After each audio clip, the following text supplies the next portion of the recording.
व्यक्ति आय के मामले में बिहार निचले पायदान पर है।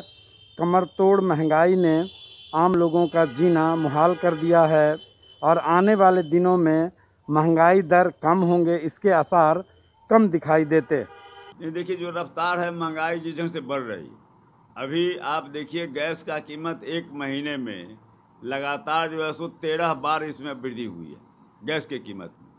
पेट्रोल का आप देखिए या डीजल का देखिए, दिन प्रतिदिन इसमें जो है सो लगातार बढ़ोतरी होती जा रही है। केंद्र सरकार राज्य सरकार पर फेंक रही है, राज्य सरकार अपना जो है सो टैक्स कम करे, राज्य सरकार जो है सो केंद्र पर फेंक रही है। और स्थिति दिन प्रतिदिन जो हर चीज़ एक दूसरे से जुड़ा हुआ है। हर चीज़, चाहे सब्जी हो या खाद्यान्न हो, डीजल हो, पेट्रोल हो, हर चीज़ एक दूसरे से जुड़ा हुआ है। और ऐसी स्थिति में जिस रफ्तार से महंगाई बढ़ती जा रही है, ऐसे दिन आने में दूर नहीं है जब लोग भूखे मरने को बाध्य हो जाएंगे, लोगों को खाना नहीं मिलेगा। अब सब्जी 40 रुपये किलो, सब्जी 40 रुपये से लेकर और 100 रुपये तक सब्जी का कीमत है। तो कुछ दिन चलेगा नीमक पर, उसके बाद वह भी नसीब नहीं होगा और उसके बाद लोग भूखे मरने लगेंगे। आश्चर्य होता है बिहार के मुख्यमंत्री नीतीश कुमार जी के नाम लेकर हम लोगों को कि महंगाई इस प्रकार से बेतहाशा बढ़ रहा है और नीतीश कुमार के 16 साल के राज्यों में पर कैपिटा आमदनी घट गया है। ऐसे स्थिति में 250 किलो रुपये फॉर्चून का तेल हो, 240 या 50 रुपये सरसों का तेल हो, 100 पार डीजल हो, पेट्रोल की बात छोड़ दीजिए। ऐसे में लोग आत्महत्या की ओर जा रहे हैं। नीतीश कुमार जी को चाहिए था कि प्रधानमंत्री से बात करें। अगर प्रधानमंत्री जी उनकी नहीं सुनते तो राज्य सरकार का जो टैक्स है इन चीज़ों पे उसको खत्म करें, ताकि चूँकि बिहार बड़ी गरीब राज्य है, बिहार में पर कैपिटा आमदनी सबसे कम है, तो कम से कम इतनी राहत तो हो जाती। बिल्कुल केंद्र की सरकार बिल्कुल ही गंभीर है और जिस तरीके से अर्थव्यवस्था को तमाम चुनौतियों के बावजूद बखूबी से आदरणीय प्रधानमंत्री श्री नरेंद्र मोदी जी ने संचालित किया है, वह अपने आप में काबिले तारीफ है। देखिए, एक ग्लोबल डेफिसिट का एटमॉस्फेयर तो था, उसका असर निश्चित तौर पर इस देश पर भी पड़ा है। और ये जो कोविड की स्थिति है, इसमें आपको ये जानकर आश्चर्य होगा कि आखिर देश की अर्थव्यवस्था किन चुनौतियों के बीच से गुजर रही है। 80 करोड़ लोगों को करीब 2 साल से मुफ्त खाद्यान्न देना, 135 करोड़ लोगों को फ्री वैक्सीनेशन का संकल्प हमने लिया है। ये तमाम काम हो रहे हैं और डिफरेंट सेक्टर्स को हमने बूस्ट करने के लिए जो इकोनॉमिक जो मनी प्रोवाइड किए हैं वो भी कम काबिल तारीफ नहीं है। आज देखें कि इन तमाम चुनौतियों के बावजूद किसी ने, कोई किसान, कोई मजदूर, किसी ने आत्महत्या नहीं की है और महंगाई समय के अंतराल में ये निश्चित तौर पर कम होगी, उस ओर फोकस है। महंगाई को लेकर के इतनी हाई तौबा, पेट्रोलियम प्रोडक्ट, ऑयल, जो फूड ऑयल है, उनको लेकर के जो बढ़े हुए दाम है उसको लेकर के निश्चित तौर पर सवाल उठे हैं।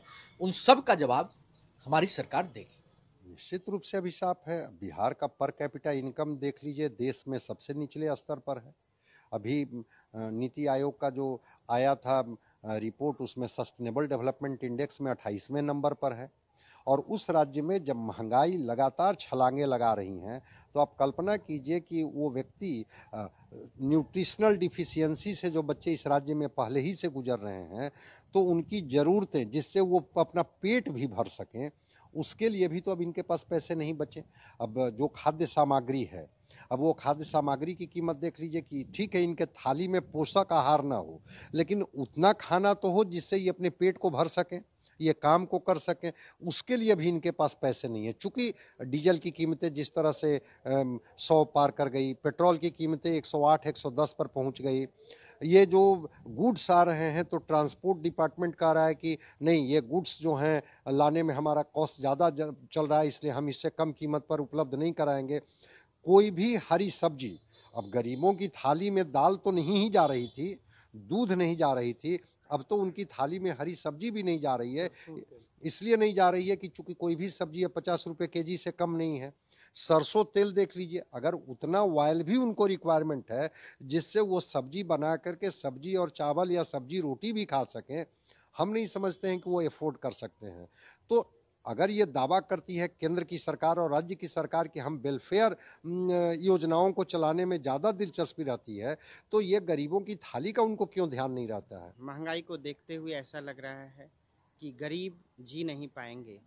वर्तमान में बिहार में प्रति व्यक्ति प्रतिदिन जो आय है वह मात्र 89 रुपया बैठता है, तो 89 रुपये में वह कितना खाना खा पाएगा, जबकि महंगाई जो है 200 रुपया प्रति लीटर सरसों तेल का दाम हो गया है। चावल और आटा जैसे चीज़ों की भी कीमत पिछले वर्षों की तुलना में, खास करके कोरोना के पहले और कोरोना के बाद, कीमत लगभग 1.5 से 2 गुनी हो गई है। दूसरी ओर पेट्रोल की कीमत में बेतहाशा वृद्धि हो रही है, और आप जानते हैं कि पेट्रोल की कीमत में जैसे ही वृद्धि होती है वैसे सभी वस्तुओं की कीमत, खास करके खाद्य पदार्थ वस्तुओं की कीमत, लोहा की कीमत, खास करके कंस्ट्रक्शन एरिया की जो सामग्री वहाँ लगती है उसकी कीमत में बेतहाशा वृद्धि हो जाती है। अगर आप कीमत को देखना चाहें तो 2011-12 में मात्र 58 रुपया प्रति लीटर देश में पेट्रोल बिक रहा था, जबकि उसी समय $112 पर बैरल पेट्रोल की कीमत थी। वर्तमान में अगर देखा जाए यह कीमत $82 पर बैरल है, लेकिन देश में इस समय 110 रुपया प्रति लीटर तेल बिक रहा है।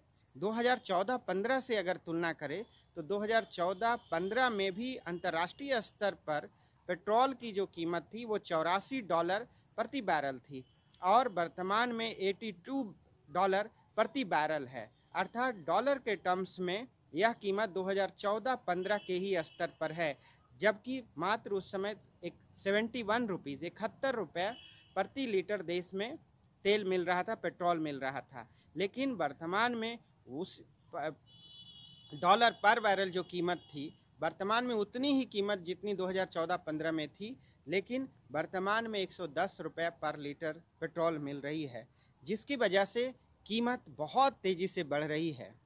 अगर इसी तरीके से कीमत बढ़ती जाएगी तो गरीबों को शायद 2 समय का खाना भी नसीब नहीं हो पाएगा। और डीजल की क्या स्थिति है? गैस और डीजल की स्थिति आप देखें, गैस की कीमत खास करके देखा जाए तो 315 रुपये में एक गैस सिलेंडर आता था 2011-12 में, और 2014-15 में मात्र 414 रुपये में एक गैस सिलेंडर मिलता था, और जबकि वर्तमान में यह 1000 रुपये में एक गैस का सिलेंडर मिल रहा है।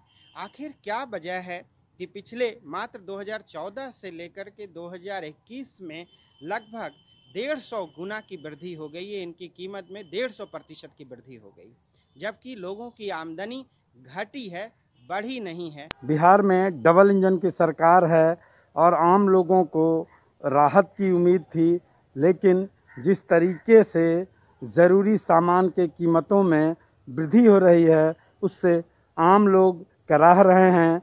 अर्थशास्त्री भी हालात को लेकर चिंतित हैं। रंजीत, ईटीवी भारत।